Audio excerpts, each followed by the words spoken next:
Right, so the Russians have the initiative for the first turn, and they are going to be able to activate each unit in turn if they choose to do so.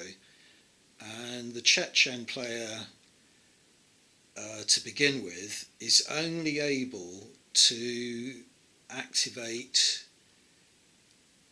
units that are within line of sight of those Russian units in order to be able to react to the activations. And what that means for this game is that at the moment, in the beginning of turn one, the Chechen units that are on the table are all up the other end, out of line of sight of all these units, and none of the Russian units are going to move into their line of sight during this first turn, so it's going to be a fairly straightforward first turn. The only exception being, of course, that there is that sniper in the building on the far right there. He's in this building here. I might as well mention now, another abstract element of the rules is that when a unit, including a sniper, is inside a building, they have 360-degree vision out of that building, so you don't have to place units up against windows and so on. I have done in this case simply because it makes it more obvious what's going on. So that sniper at any stage can react to the movement of any of these Russian units, and he is different from a normal unit in that he starts the game hidden, but has the stealth attribute, so he can immediately go back to being hidden after he's taken his shot.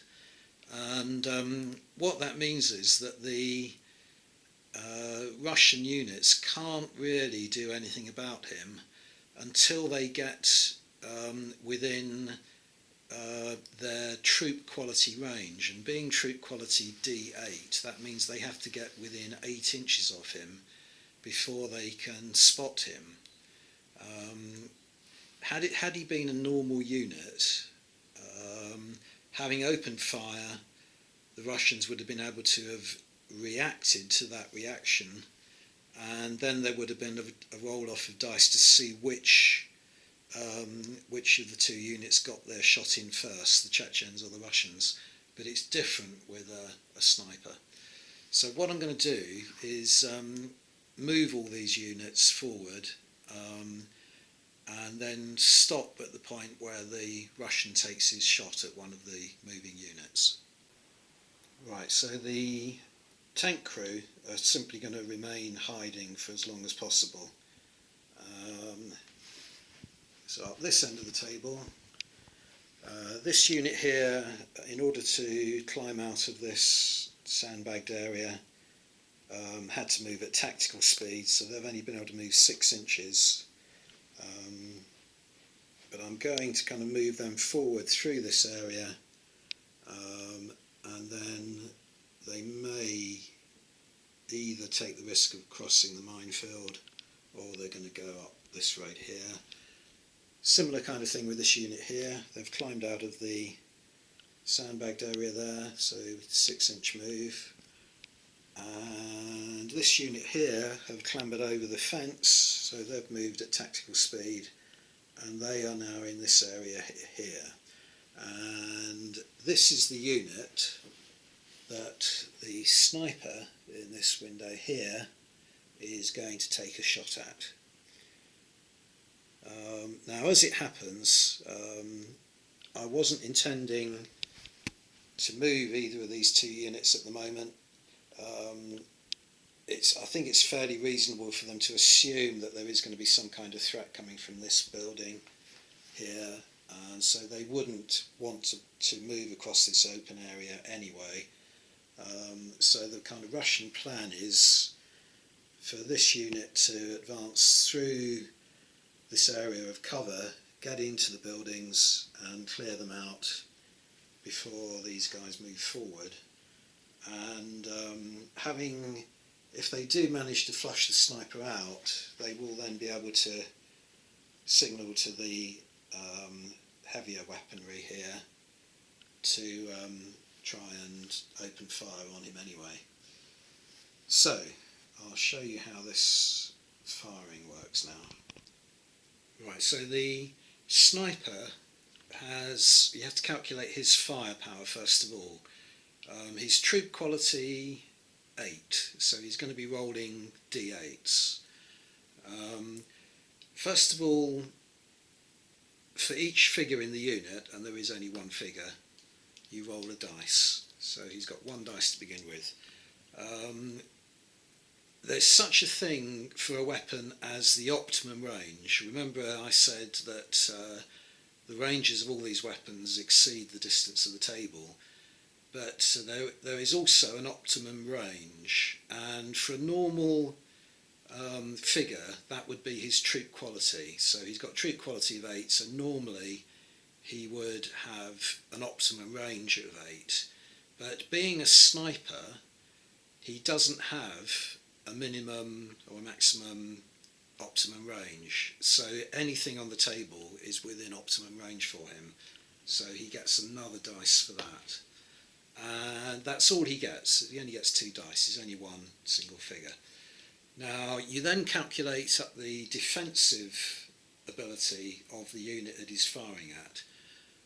So as a base you start either with the number of the figures in the unit, which is 5, or the number of firepower dice aimed against them, whichever is less, and obviously that's going to be 2. So the Russians start off with a defence of 2. To that they can add other factors. One of them is that they're wearing body armour, so they get a dice for that.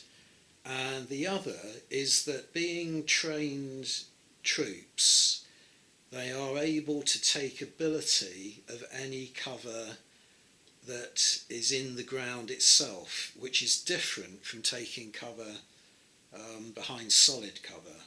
In other words, although this area looks flat, it's assumed to have lumps and bumps and vegetation, whatever, things that basically the unit can make itself as invisible as possible behind, even though it's not terribly well covered. The way you determine whether it's possible for that to happen or not is that the unit would only be exposed if they weren't within 3 inches of a terrain feature. So they're clearly within 3 inches of this template here, so they're allowed to gain another dice for being in cover.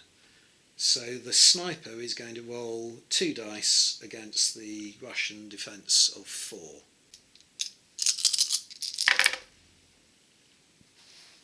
Right, so again, you require 4s and above, so anything below a 4 we can remove immediately. So there's a 3 there, a 2 there, and a 1 there. And then you look at what you've got. The Russians have rolled a 7 and a 4, and the Chechen who's firing at them has rolled a 5. So all the Russians have to do is to match or better the Russian dice roll. So they're 7, they don't have to worry about the 4. The 7 outmatches the 5, so the sniper hasn't secured a hit. Had that been a 4, then the Chechen sniper would have got 1 hit on the Russian unit, but he hasn't. So I won't show you what wounds, how you deal with wounds until that actually comes about.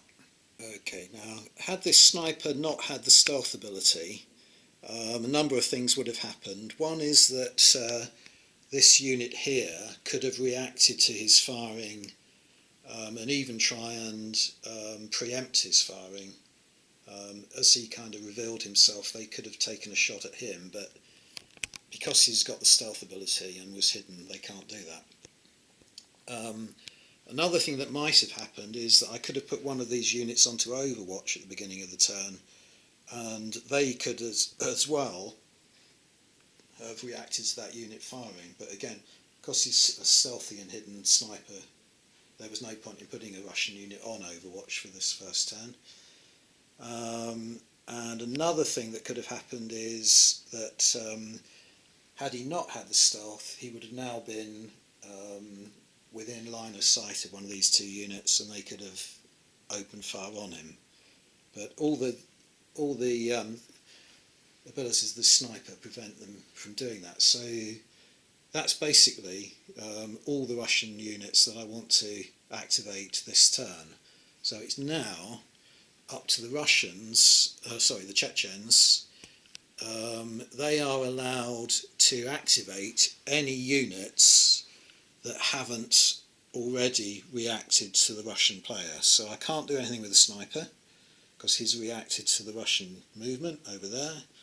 But I am allowed now to move all of these units here, which are all unactivated so far. So what I'm going to do is move them all forward and show you where they end up after the movement.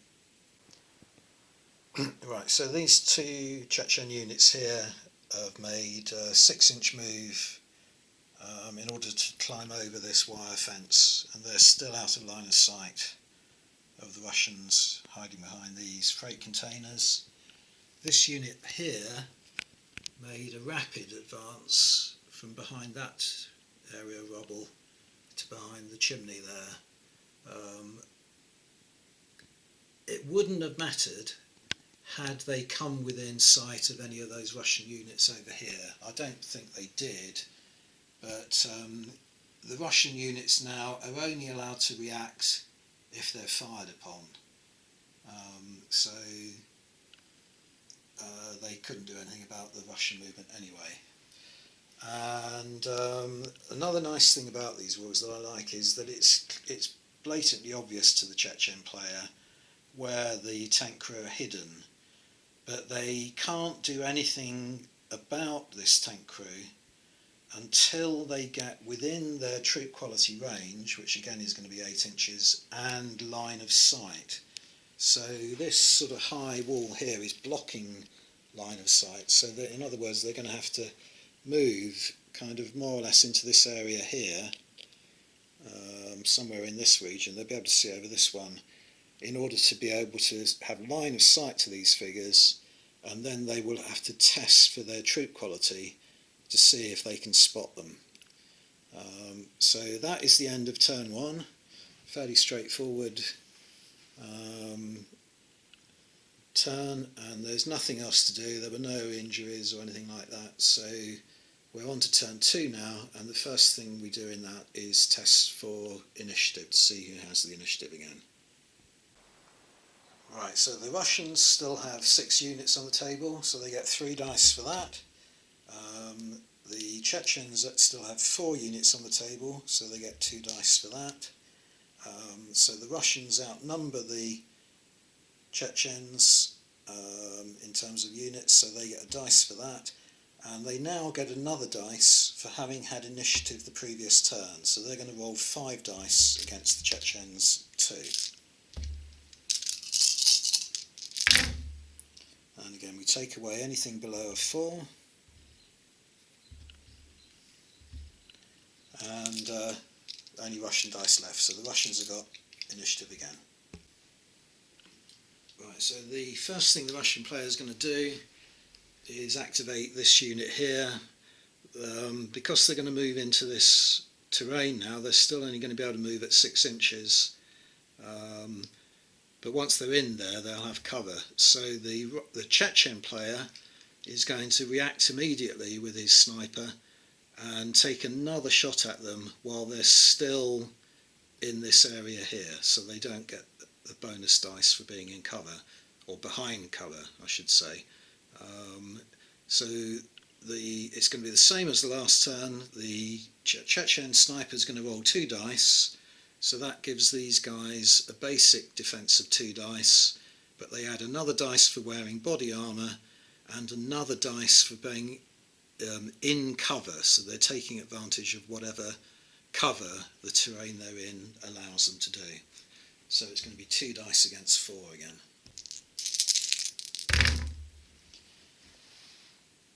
Right, this is more promising. So we remove everything below a 4, so the Russians immediately lose 3 dice, and that means that the Chechen sniper has rolled 2 4s, so the Russians are only able to match one of those dice, which means there's an unmatched dice. So the sniper scores a hit on the Russian unit. Right, now the way that I record wounds and so on in this game is to use micro dice.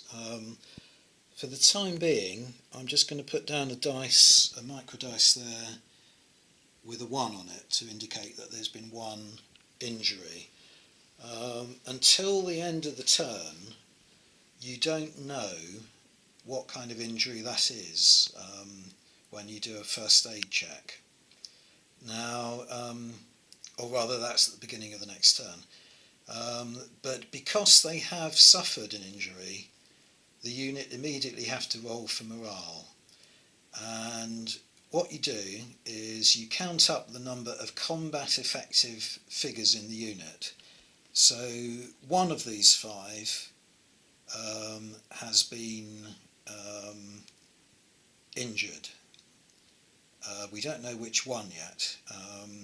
So that means that there are 4 combat effective figures.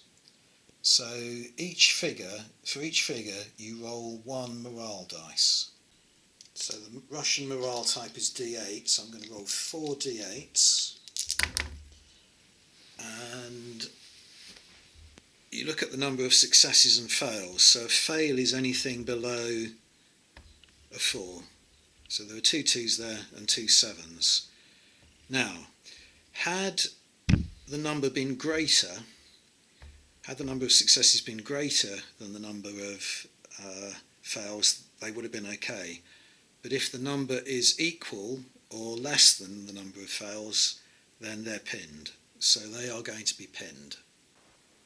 So what pin means is that they they are downgraded in terms of troop quality for this turn, which means they go down from being D8 to D6. That's not going to affect anything because they're not really going to be doing much action in this turn. And if they have any movement allowance left, and the sniper shot at them as they began to move, so they still have their full movement allowance left, they must seek cover. But in doing so, they're not allowed to move towards the enemy. So in other words, they are going to be obliged to move 6 inches back behind this fence to seek solid cover. So I'm going to move them back now.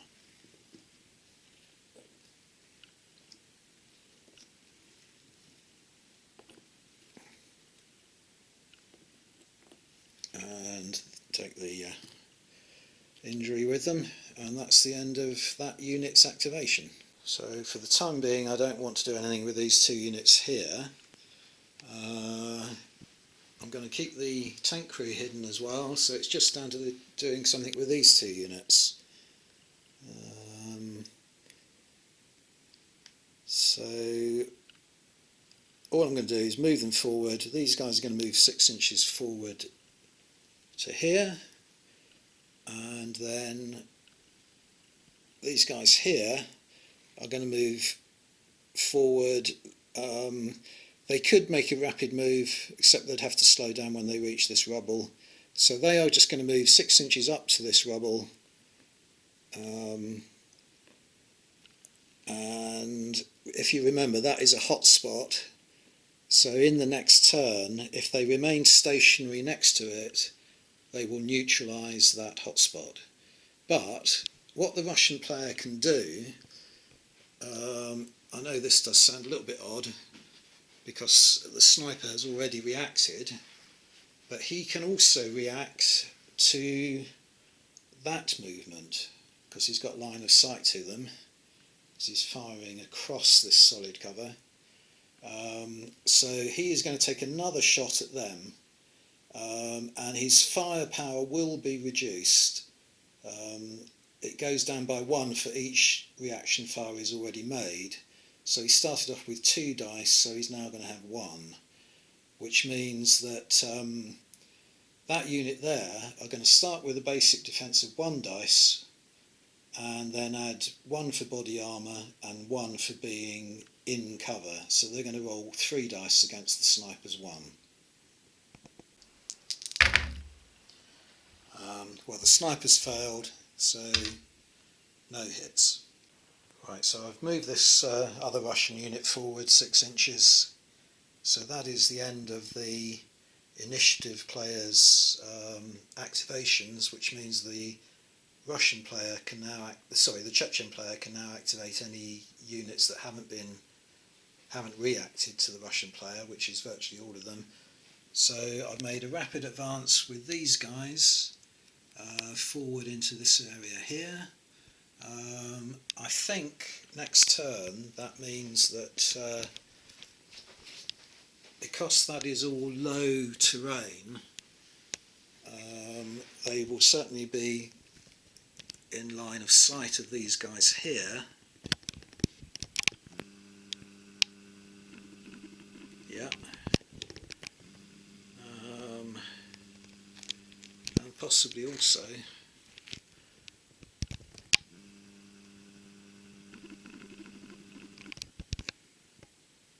I'm counting that barricade as low. So you can see some of the figures, but I don't think it's enough. You have to be able to see the majority of the unit. I don't think they can, but they certainly will be able to receive fire from these guys here. But anyway, that's for next turn. And I've also moved forward at rapid movement. These chaps here who've moved from behind here to there, and this unit of 3 here, who are now within line of sight of the hidden unit. So they are going to make an attempt to see if they can spot the hidden unit. And the way you do this is to make an opposed dice roll, just rolling 1 dice for each unit, and you roll the troop quality type. So the Chechens are D8, but these tank crew, remember, are only D6.